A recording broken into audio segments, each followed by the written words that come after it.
A short story by Paul McCann. After the blame. With the Second War over and their soldiers back home, things were resuming back to normal, that is, whatever normal was and ever would be again. The post-traumatic syndrome effect had never been mentioned. There was no therapy groups or support. You just returned back into what people considered to be a normal lifestyle and forget about what you had been through.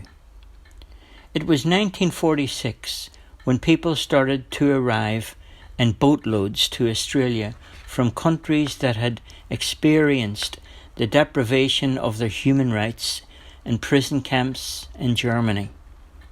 From out of a Great Depression they arrived in Australia, like refugees from war-torn Europe countries. 500,000 people flocked to the shores of Australia, hoping to rebuild their shattered lives. What we now call the baby boomers generation had emerged. It was 3 years after World War II, and the Chibara family arrived in Australia from Poland.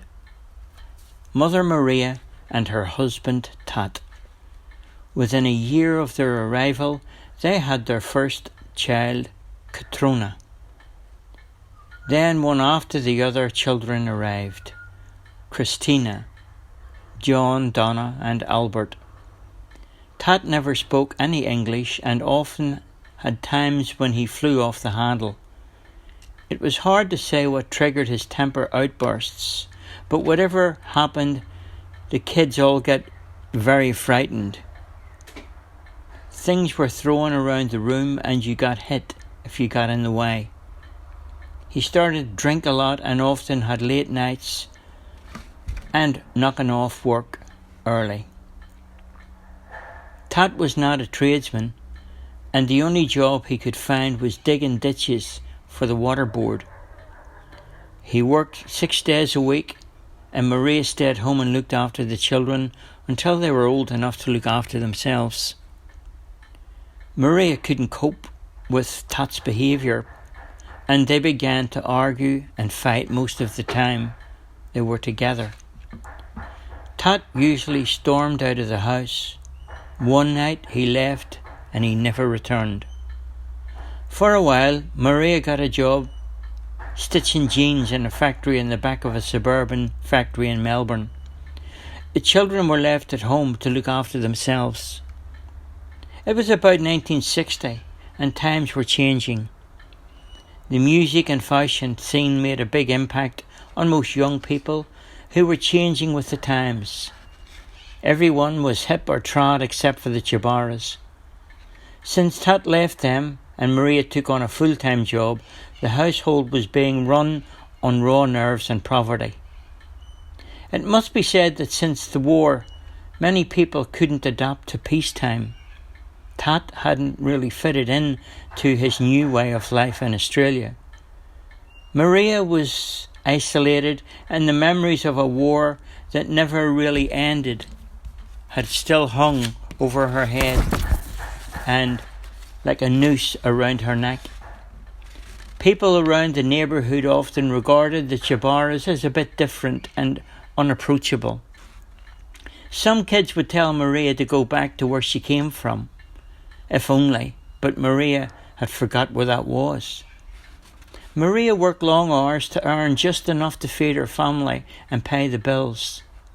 She hoped that one day soon the kids would be old enough to find work and help out with the household expenses. Too long were they regarded as poor. Too long were they the scourge of the community. Too long did people look down on them. The Chibaras never had a TV. The Chibaras never had new clothes, new shoes. The Chibaras never owned a car. They walked to school and ended up like lost children in a school somewhere in Port Melbourne. Maria sometimes spoke of what happened during those war years. Now and then something would slip out about the work camps in Germany and how the guards would randomly kill young and old alike. She forgot that in the background children were listening.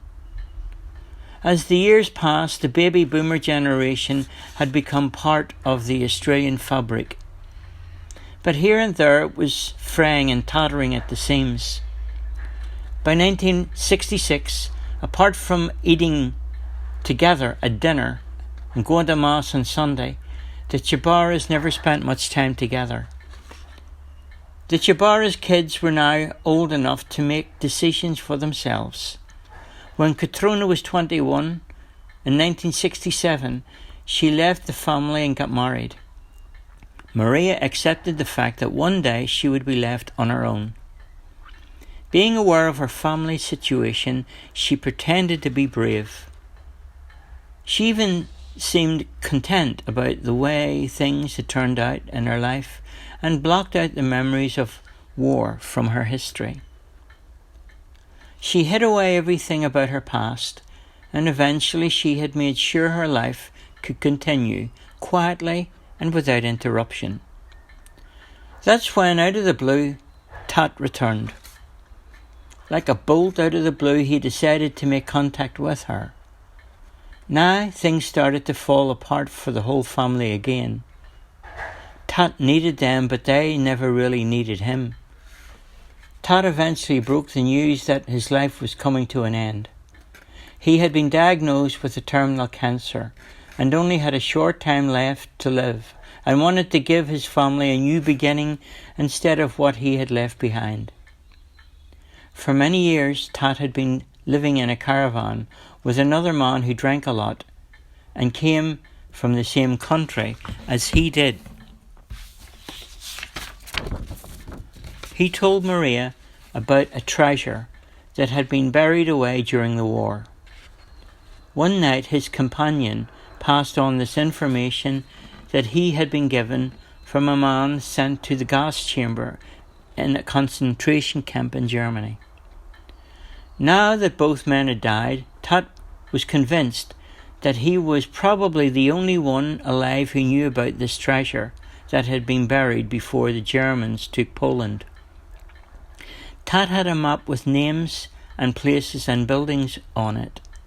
Along with the names, there were numbers as well.